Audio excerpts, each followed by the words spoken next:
Siyempre, tuwang-tuwa nga ang mga 18 sa naging pahayag ng aktor na si Mavi Legaspi matapos nga siyang ma-interview ng isa sa 18 or SB19 fan na si Jayco, Manangan TV. Sa kanyang YouTube channel ay na-interview niya si Mavi Legaspi, of course, sa mga naging project nito sa GMA, kung alin man yung mga favorite niya at mas favorite niya. And at the last part ng nasabi nga pong interview or video, hindi nga nakakalimutan ni Jayco na magtanong hinggil sa favorite niyang P-pop. Walang iba kundi ang SB19 sa lahat ng kanyang nai-interview. Matapos ang nasabing mga sagot ni Mavi Legaspi, ang tanong naman sa kanya ni Jayco ay since siya daw ay ayon kay Jayco, since I am an 18 or an SB19 fan, what is your thought to them? Ano yung masasabi mo sa SB19? Yan ang tanong ni Jayco kay Mavi Legaspi. At mula nga sa I Want You SB19, narito po ang sinabi o sinagot ni Mavi kay Jayco. Aniya, I am very happy na no matter kung ano man yung narating nila, they are still so grounded.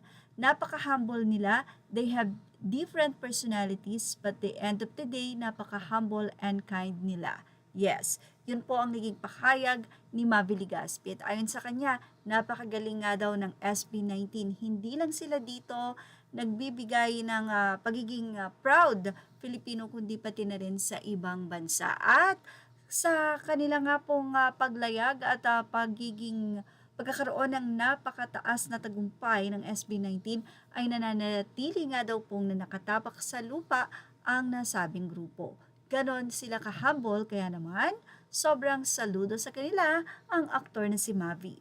Marami naman ding 18 ang natuwa kay Jayco dahil sa tuwing mai-interview ito or magkakaroon ng interview ay hindi niya nakakalimutan na tanungin ang about sa SB19, which is napakalaking promotion na rin para sa mga bano. Samantala, malapit na nga po ang January 30 at ready na ba ang mga 18 na nagpa-reserve ng nasabi nga pong Xiaomi 15 Pro or Redmi Note 15 Pro, kung saan ang SB19 nga ang ambassador or promoter or endorser nito. Grabe, napakarami pong 18 at sabi nga 200%, napakalaki nga po ng sales ng Xiaomi Philippines. At syempre, siguradong kanya-kanyang flex ang SB19 fans or 18 sa kanila nga pong mga pinareserve na phone na matatanggap nga nila ngayong January 30. Nako, ilan kaya? Siguradong napakadami dahil ayon nga sa Xiaomi mismong sila ang nagsabi na napakalaki ng naging sales. Well, antabayan na lang po natin sa January 30 ang kanilang mga flex. At yan ang ating Showbiz Snap update. Images are all credit to the rightful owners. Please like, share, and subscribe, and thank you for watching Showbiz Now.